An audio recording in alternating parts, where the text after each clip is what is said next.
ಆಕ್ರೋ promoters and ಪ್ರೊಕ್ಯೂರ್ಮೆಂಟ್ಸ್ team win ಆಗಿದೆ. ಇದರ team owner Devendra sir ಮತ್ತೆ ಅವರು ಧರ್ಮಪತ್ನಿ ಇದ್ದಾರೆ. ಬನ್ನಿ ಅವ್ರ ಜೊತೆ ಮಾತಾಡೋಣ. ಹಲೋ ಸರ್, ಕಂಗ್ರಾಚುಲೇಷನ್ಸ್, ನಿಮ್ಮ ಟೀಮ್ ವಿನ್ ಆಗಿದೆ. ಹೇಗೆ ಅನಿಸ್ತಾ ಇದೆ? ಥ್ಯಾಂಕ್ ಯು ಮೇಡಮ್, ತುಂಬ ಚೆನ್ನಾಗಿ ಅನಿಸ್ತಾ ಇದೆ. ನಾವು ಅನ್ಕೊಂಡಿದ್ವಿ, ಪ್ಲಾನ್ ಮಾಡಿದ್ವಿ ಮ್ಯಾಚ್ ಗೆಲ್ಲೇಬೇಕು ಅಂತ. ಪ್ಲೇಯರ್ಸ್ ಎಲ್ಲ ತುಂಬ ಚೆನ್ನಾಗಿ ಆಡಿದ್ರು, ಮ್ಯಾಚ್ ಗೆದ್ದು.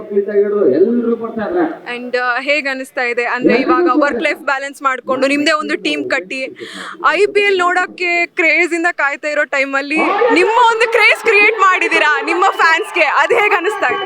ತುಂಬ ಖುಷಿ ಅನಿಸ್ತಾ ಇದೆ. ಯಾಕಂದರೆ ನಾವು ಹೊಸ ಟೀಮ್ ಕಟ್ಟಿದಾಗ ನಾವು ಆಕ್ಷನ್ ಮಾಡಿ ಪ್ಲೇಯರ್ನ ತಗೋಬೇಕು. ನಾವು ಆಕ್ರೋ ಪ್ರಮೋಟರ್ಸ್ ಅಂಡ್ ಪ್ರೊಕ್ಯೂರ್ಮೆಂಟ್ಸ್ ಟೀಮ್ಗೆ ಇಷ್ಟೆಲ್ಲ ಜನ ಪಬ್ಲಿಕ್ ನಮ್ಗೆ ಸಪೋರ್ಟ್ ಮಾಡ್ತಾರೆ ಅಂತ ಗೊತ್ತಿಲ್ಲ.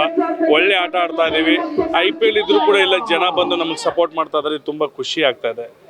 ಸೊ ಅದಕ್ಕೆಲ್ಲ RR ನಗರ ಜನತೆಗೆ ತುಂಬ ಥ್ಯಾಂಕ್ ಯು ಅಂತ ಹೇಳ್ತೀನಿ. Yes sir, thank you so much.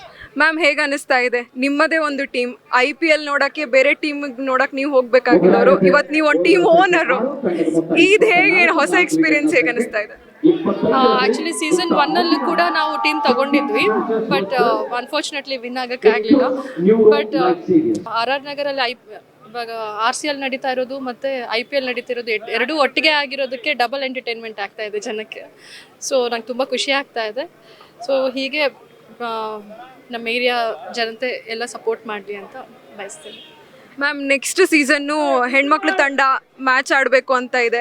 ಇದಕ್ಕೆ ನಿಮ್ಮ ಸಪೋರ್ಟ್ ಹೆಂಗಿದೆ? ನಿಮ್ಮ ಅನಿಸಿಕೆ ಏನು? ನೀವು ಆಡ್ತೀರಾ next?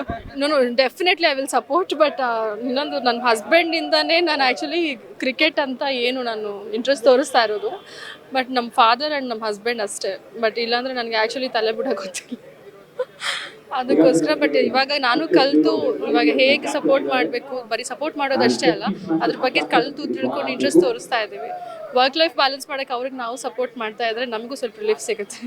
So ma'am, IPL shift ಆಗಿದೆ ಗುಜರಾತ್ಗೆ, ಇದ್ರ ಬಗ್ಗೆ ನಿಮ್ಮ ಅನಿಸಿಕೆ ಏನು? ಅದೇ ನಿಮ್ಮ ಸಪೋರ್ಟ್ ಹೇಗಿದೆ? ಎಕ್ಸ್ಪೆಕ್ಟೇಷನ್ಸ್ ಹೇಗಿದೆ? ಎಕ್ಸ್ಪೆಕ್ಟೇಷನ್ಸ್ ಅಂದರೆ ಬ್ಯಾಂಗ್ಳೂರಲ್ಲೇ ಇದ್ದರೆ ಚೆನ್ನಾಗಿರುತ್ತೆ ಅನಿಸ್ತಾ ಇದೆ. ಬಟ್ ಗುಜರಾತಿಗೆ ಶಿಫ್ಟ್ ಆಗಿರೋದು ಮೇ ಬಿ ಏನೇ ಚಾನ್ಸಸ್ ಶಿಫ್ಟ್ ಆಗೋಕ್ಕಿದ್ರೆ ತುಂಬ ಚೆನ್ನಾಗಿರುತ್ತೆ ಅನಿಸ್ತಾ ಇದೆ. ಯಾಕಂದರೆ ಪ್ರೀವಿಯಸ್ ಟೈಮ್ ಈ ಥರ ಇಶ್ಯೂ ಆಗಿರೋದ್ರಿಂದ ಮೇ ಬಿ ಶಿಫ್ಟ್ ಮಾಡಿದ್ದಾರೆ ಅಂತ ನನ್ನ ಅನಿಸಿಕೆ. Thank you so much ma'am. Once again congrats. ನಿಮ್ಮ ಹೇಗೆ ಸಪೋರ್ಟ್ ಹೇಗಿದೆ ಸರ್ ಹೆಣ್ಮಕ್ಳು ಟೀಮಿಗೆ ನೆಕ್ಸ್ಟ್ ಮುಂಬರೋ ದಿನಗಳಲ್ಲಿ? ಹೆಣ್ಮಕ್ಳ ಟೀಮ್ ಆದರೆ ತುಂಬ ಖುಷಿ ಮೇಡಮ್. ಯಾಕಂದರೆ ಎಲ್ಲ ಹೆಣ್ಮಕ್ಳಿಗೂ ಆಡಬೇಕಂತ ಆಸೆ ಇರುತ್ತೆ. ಅದೇ ರೀತಿ ಹೆಣ್ಮಕ್ಳು ಕೆಲವೊಂದು ಜಿಮ್ ಟೂರ್ನಮೆಂಟಲ್ಲಿ ಅಲ್ಲಿ ಇಲ್ಲಿ ಆಡ್ತಾ ಇದ್ದಾರೆ. ಸೊ ಅವ್ರಿಗಿಂತ ವೇದಿಕೆ ಸಿಕ್ಕರೆ 100% ಅವ್ರು ಹೊರಗಡೆ ಬಂದು ಆಡ್ತಾರೆ. ಸೊ ಅವ್ರಿಗೆ ಸೇಫ್ಟಿ ಒಂದು ಒಳ್ಳೆ ವೇದಿಕೆ ಕೊಟ್ಟರೆ 100% ಬಂದು ಆಡ್ತಾರೆ. ಅವರು ಕೂಡ ಆಕ್ಷನ್ ಥರ ಮಾಡಿ ಅವ್ರದ್ದು ಒಂದು ಟೀಮ್ ಮಾಡಿ ಅವ್ರಿಗೂ ಡೇ ಅವ್ರ ನೈಟ್ಸ್ ನೈಟಲ್ಲಿ ಆಡಿದ್ರೆ ತುಂಬ ಖುಷಿ ಇರುತ್ತೆ. ಆ ಖುಷಿನ ಅವರು ಎಂಜಾಯ್ ಮಾಡಬೇಕು, ಅವರು ಡಿಸರ್ವ್ ಮಾಡ್ತಾರೆ ಅದನ್ನು. Thank you so much sir, and all the very best to your team. Thank you so much. Devendra sir ಅವರು ಕಂಪ್ಲೀಟ್ ಆಗಿ ಹೆಣ್ಮಕ್ಳು ಪರವಾಗಿ ನಿಂತಿದ್ದಾರೆ. ಹಾಗೆ ಅವ್ರ ವೈಫ್ ಕೂಡ, ನನಗೇನು ಗೊತ್ತಿಲ್ಲ ಬಟ್ ಹೆಣ್ಮಕ್ಳಿಗೆ ನನ್ನ 100% ಸಪೋರ್ಟ್ ಇದೆ ಅಂತ ಹೇಳಿದ್ರು. ಎಸ್, ಇದಾಗಿತ್ತು ಇವತ್ತಿನ ನಮ್ಮೂರ IPL ಸ್ಪೆಷಲ್. ನೀವು ನೋಡ್ತಿದ್ರ ಕರ್ನಾಟಕ TV. ಕ್ಯಾಮ್ರಾಮನ್ ನವೀನ್ ಜೊತೆ ನಾನು ಮೋನಿಶಾ. ನೀವು ಸಣ್ಣ ಆಗಬೇಕಲ್ವಾ? ಅದು ಒಂದು ಉತ್ತಮ ಆಹಾರದಿಂದ ಸಣ್ಣ ಆಗಬೇಕಲ್ವಾ? ಪ್ರತಿದಿನ ನಮ್ಮ ಜೀನಿ ಸ್ಲಿಮ್ನ ಯೂಸ್ ಮಾಡಿ ಯಾವುದೇ ಸೈಡ್ ಎಫೆಕ್ಟ್ ಇಲ್ದಂಗೆ ನೀವು ಸಣ್ಣ ಆಗ್ತೀರಾ.